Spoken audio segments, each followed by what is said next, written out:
I've seen Stargirl Chapter 7 of Season 3 entitled Infinity Inc. Part 1, which means it's time to talk about it. Quick alert, if you don't want spoilers, this is your last chance. Now, on with the show.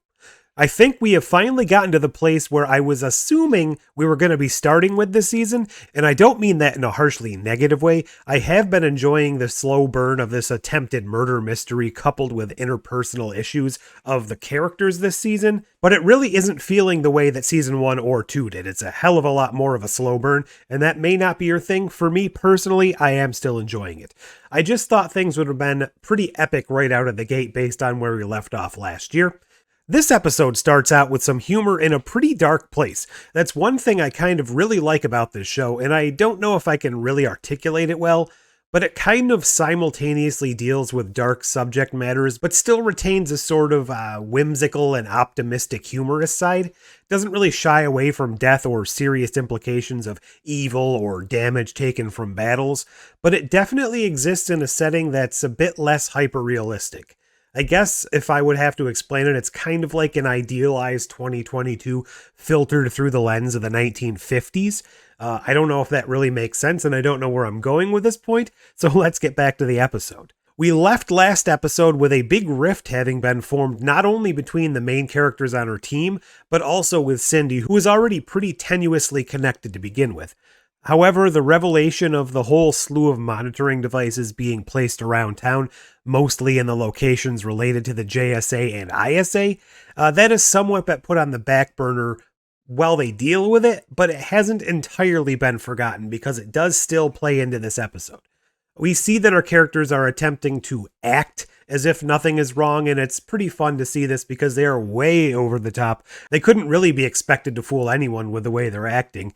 I personally enjoyed these scenes before things went into action. The real plot here is to keep the monitoring beings, since I guess the main characters don't actually have any idea who's watching them, off their trail until they can hack into the power grid of Blue Valley and trigger a blackout. They accomplished this, and then they were split into various teams to hop around town, removing all of the cameras that they've been able to detect. There were several aspects of this that I really found great. Not only the plot itself, but the way that they broke out our characters into teams allowed for fantastic interactions and developments, and some of whom we hadn't really seen teamed up or partnered before, and that was a fun change of pace too. We saw our main family of Courtney, Mike, Stripesy, and Barbara taking care of their home. Beth and Rick went out on the town to places like the high school.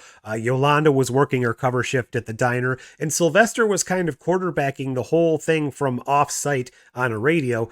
Oh, and I almost forgot to mention that Jakeem, Rick before he went off with Beth to the school, and Zeke, who I still find to be kind of a sketchy character, and I'm not sure why, that mechanic guy who hangs out down at Pat's garage.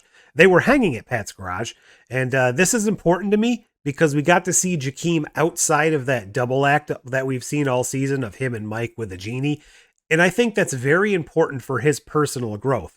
I think that his time hanging out with Rick, but especially Zeke, and Zeke's words of, I guess you could call them wisdom, I think this might lead Jakeem to start coming into his own and being more of a proactive character in the second half of this season and less just a second fiddle to Mike, even though Jakeem currently is the one in possession of the genie in the pen. I would really like to see him become more of that heroic character and Mike kind of moving off to the side in another way, because when we started this season, I thought he was supposed to be more like the sidekick to Pat, taking over the striped mech suit. That hasn't really happened yet, so I'm thinking if Jakeem takes more of the pen away, Mike might go back to that more tech piloting the mech suit, and then we'll have a real team starting to develop here. I must say that this is the first time I feel like they were really able to integrate all of the primary characters effectively into the storyline this season. They were all given parts to play, and they even managed to keep Starman, as I mentioned before, involved over the radio without physically being present in the episode. One thing I would like to ponder for a moment is what's going on with the Crocs. I understand they aren't exactly always on the best of terms with our characters or really even on the same side all the time, but based upon the fact that the surveillance was also on their house, and we have seen all of the things they've been through this season, I might have expected them to have been looped in on this plan to take out the cameras. It's not really a criticism, it's just a thought. So that's basically the main plot of the story Until everything changes, because suddenly we are thrust back into several lingering plot threads left over from last season, and somehow they have managed to balance those into the main plot as well. I guess it helps that they're setting these up as a two-parter episode, so they didn't really have the normal episodic constraints, but it was very interesting to have these two things kind of come to a head in the middle. While Courtney and Pat are taking out the cameras in their basement, our old friend and sometimes nemesis, The Shade, pops in to take Courtney to solve a problem for him. He specifically states he's here for Courtney, not Stargirl. He cares nothing about the cosmic staff. He needs Courtney. While she's being whisked away in his shadow tendrils or whatever you call them, Pat jumps into the shadows as well and hitches a ride with them, and they land smack dab in another basement.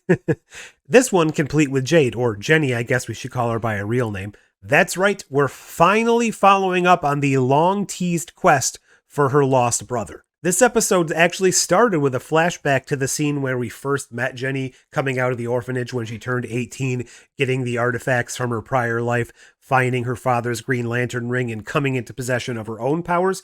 However, that's coupled with another flashback of her brother also gaining powers on his 18th birthday in a similar manner.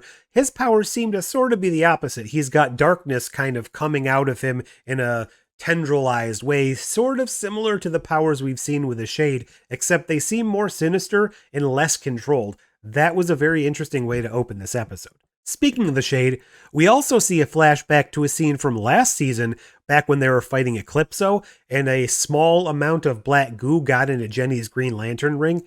It appears as if Jenny and the Shade are now linked through some sort of cross-contamination of their power set. We had seen throughout the beginning of this season, the Shade was having trouble regaining his powers, and there was always little flickering green lights going on in there, and that seems to be what's going on. Their powers were cross-contaminated, and they're both affecting each other. Shade wants Courtney to help Jenny cure her inner darkness in much the same way that she was able to do when fighting Eclipso last season, and he believes that she has this innate ability to kind of show everyone the best of themselves and bring out their inner light. That seems to be her main course of action, even when she doesn't have superpowers.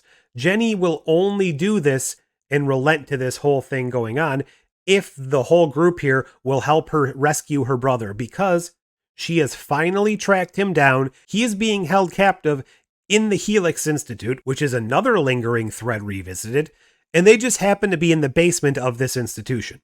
So they decide to head upstairs to save him. They discover he's being detained by some machine, and when they try to remove him, he freaks out, yells that he's going to destroy the world before blasting out tons of creepy shadow tentacles, and our characters happen to get caught in that and awaken in a creepy black and white version of town, which most likely is the Shadowlands that we spent quite a bit of time in last season. So that's also very interesting. It appears to me that Jenny and her brother both have powers, and somehow her brother's powers are linked to the same source as the Shade's powers, and that is why there is some sort of cross-contamination going on. I'm not entirely sure how that would work, but that seems to be what they're hinting at and setting up here. I should mention, if you aren't aware, that Mr. Bones, that creepy dude with the skull face, he's the head of this institute. We see him actually voiced in this episode, so if he truly is the one monitoring them, because we weren't actually shown him watching the monitors, the individual we saw watching the monitors was not shown head on, so I guess there is still a little bit of a lingering doubt there. However, I think it's fairly obvious to state there is a definite link here. He shows back up here. He's running the Institute. It's kind of a very, very, I guess, the opposite of the Xavier Institute. They're manipulating, experimenting on individuals and young children and teens with power sets for some purpose. Don't really know what this purpose would be, but it's probably sinister.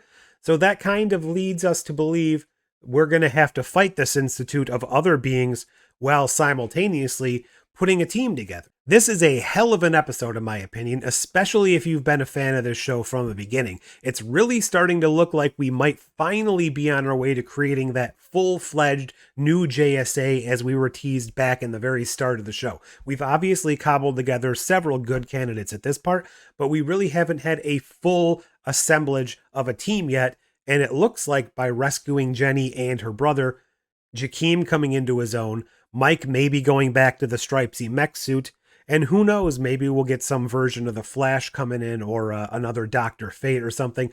We're getting dangerously close to having a filled out roster of both old JSA that are still alive and new JSA, and that is really giving me some excitement. So much happened, and I haven't even touched on some of the other pretty major points from this episode. For instance, Rick is now way overdoing and abusing his unlimited Hourman powers.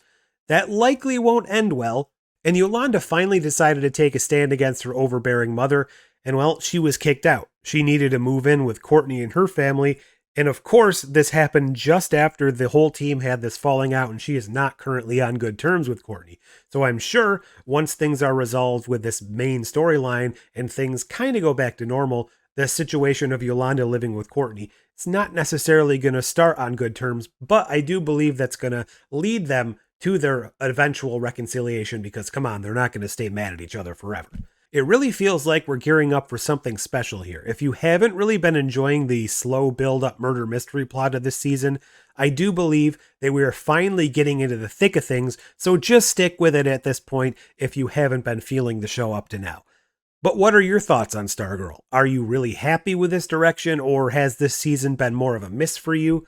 I have to admit, it is quite a departure from the prior seasons, but I'm still very much having a blast, and I think things are going to continue building fun and adding clever twists and just being a blast through the rest of this season. So leave all your thoughts below, as well as a like while you're down there, and until next time, keep on shining.